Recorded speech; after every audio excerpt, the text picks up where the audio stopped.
Bonsoir et merci de nous rejoindre pour cette édition. Voici l'actualité de ce lundi soir. Un contrôle routier préventif. Cet après-midi, les motards de la gendarmerie étaient sur la route des Plaines, un des points de passage de la limitation de 90 à 80 km/h. Le but, sensibiliser les usagers à la nouvelle réglementation de vitesse. Depuis hier, 3 axes sur notre île sont impactés. La route des Plaines, à Saint-Leu, la route des plages et celle de Sainte-Rose. Que répondent les gendarmes face à cette mesure particulièrement critiquée? Élément de réponse au micro de Prisca Bigot. Vous savez, c'est une particularité de l'automobiliste français. Je dis ça avec un sourire en coin parce que malheureusement, on s'aperçoit de la nécessité d'anticiper le danger que quand il surgit. Alors bien sûr, ici vous avez une belle ligne droite parsemée d'arbres et de murets.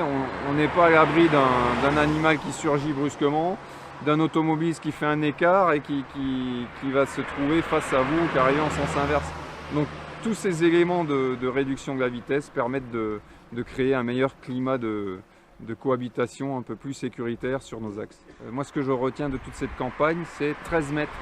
13 mètres, c'est la distance de freinage, enfin distance d'arrêt, la différence de distance d'arrêt entre 90 km/h et 80. Et bien souvent, 13 mètres, ça permet d'éviter le choc et ça vous sauve la vie ou au moins des blessures graves. On avait entendu parler à la radio, mais pas exactement quelle portion de route en fait. Quel endroit, parce que c'est pas partout pareil. Si c'est la loi, on ne peut rien faire, il faut suivre. Donc réduire la vitesse, limite aussi les risques d'accident. Là, 90 au lieu de 80, je ne pense pas qu'il y ait un changement, mais après c'est la loi comme ça. Donc, surtout pour ces portions ici, il n'y a pas d'habitation. C'est bien, dans certains, c'est bien parce que on a tendance à rouler quand même un petit peu vite. Et donc il y a des endroits vraiment où il faudrait absolument faire quelque chose. Comme ici par exemple avec cette longue descente. C'est vrai qu'il est important en fin de compte que l'allure soit un petit peu plus basse parce que c'est vrai qu'on se laisse tout le temps emporter. Donc oui, non, c'est une bonne chose. Et si ça peut éviter des accidents, bien sûr que c'est une bonne chose. C'est officiel, depuis hier, les restaurateurs de l'Ermitage sont en infraction. La préfecture leur avait laissé jusqu'au 1er juillet pour quitter les lieux. Dès hier après-midi, des procès-verbaux ont été dressés à l'encontre des 6 établissements ne disposant plus d'AOT. Tour d'horizon ce matin avec Marina Batt. Je suis tout à fait d'accord qu'il y a eu des exagérations, des extensions qui n'auraient pas dû se faire. Bon, ils ont, comme dit l'expression, ils ont tendu le bâton pour se faire battre. Et voilà, moi je trouve ça bien dommage que tout ça puisse disparaître. Finalement, en tant que client, c'est vraiment très agréable de finalement déjeuner ici ou prendre le petit déjeuner. Mais après, je comprends que pour les Réunionnais, même, la plage est vraiment grappillée chaque jour. Donc c'est pas évident aussi déjà qu'on peut pas nager entre guillemets parce que les requins là c'est vrai que c'est pas évident. Mais là quand tu fais des trucs comme ça crée un peu les conflits, en plus c'est cher. Donc ça divise un peu les Rionnais entre les métropolitains, les touristes aussi pareil, parce que les touristes ils aiment bien voir des trucs artisanaux, par exemple un petit magasin artisanal, et les associations ils montent un truc fait main. Je suis pas contre eux, mais la mer va balayer tout ça, tous les bois seront sous le sable, ça va être plus sale et il y aura des morceaux de bois qui vont flotter un peu sur les places, ça va être dégueulasse. Mais au fait, peut-être il faut qu'ils montent et qu'ils reculent un peu en arrière aussi. Il faut comprendre tout le monde. La plage, c'est un lieu public où on a le droit de se promener, on a le droit d'être avec sa famille, même si le dimanche c'est sacré pour les Réunionnais, le pique-nique et tout, c'est convivialité et tout. Maintenant, il faut réglementer aussi tout ce qui est chaises et tout ça. Vous voyez, c'est public, il faut que ça reste public. Rien n'est privé et Maurice avait exactement le même topo de toute façon. Il faut s'y attendre. Ça existe depuis des années, on parle en génération maintenant. Donc là on vous dit du jour au lendemain, parce qu'il y en a qui se réveillent, allô, on n'en veut plus.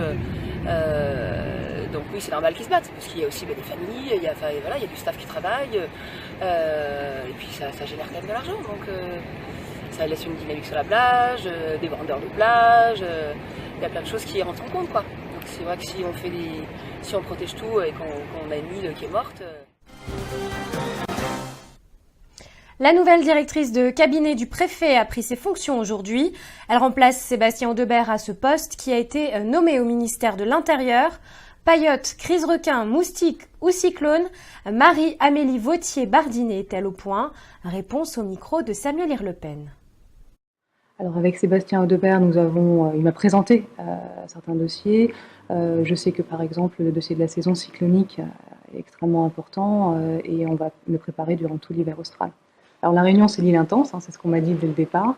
Je sais que là, je ne vais pas m'ennuyer, qu'il y a énormément de choses à faire, d'enjeux qui sont à la fois exaltants et passionnants.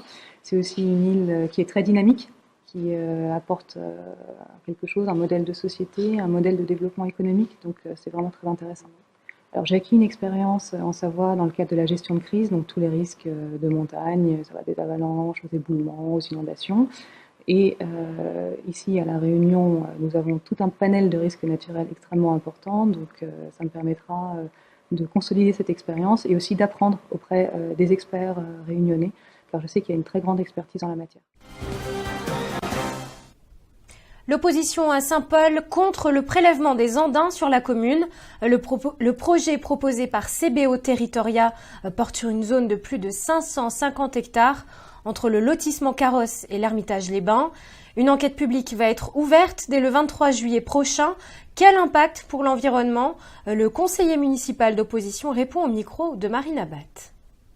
On voit bien que ces andins qui représentent en linéaire 53 km, c'est-à-dire la distance entre Saint-Paul et la commune de Saint-Pierre, tous ces espaces-là vont être enlevés, qui aujourd'hui, ces andins ont une fonction de protection au niveau des terres agricoles. On sait bien que dans cette zone, la terre elle est peu épaisse et si demain il y a une érosion, cette terre-là va être enlevée et l'eau va aller où? L'eau va aller vers les habitations en contrebas et les habitants de la zone balnéaire sont directement mis en danger dans le cadre de ce projet.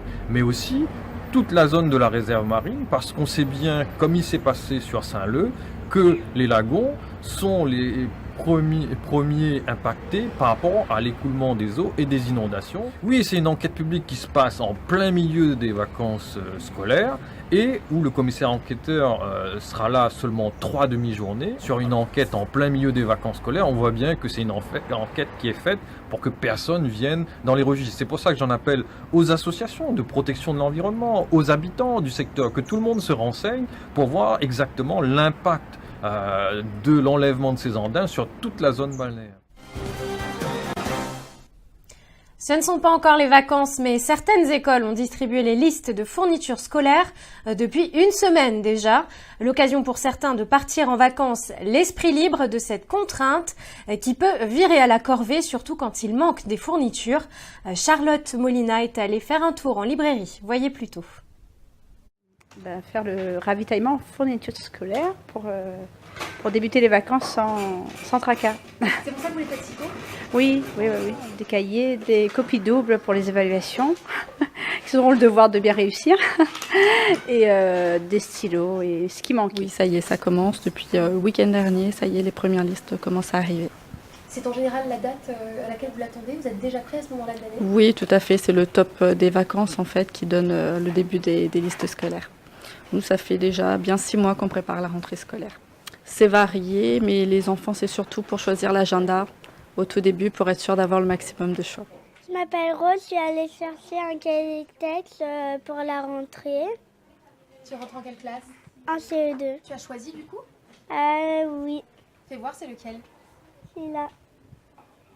J'aime bien les smileys et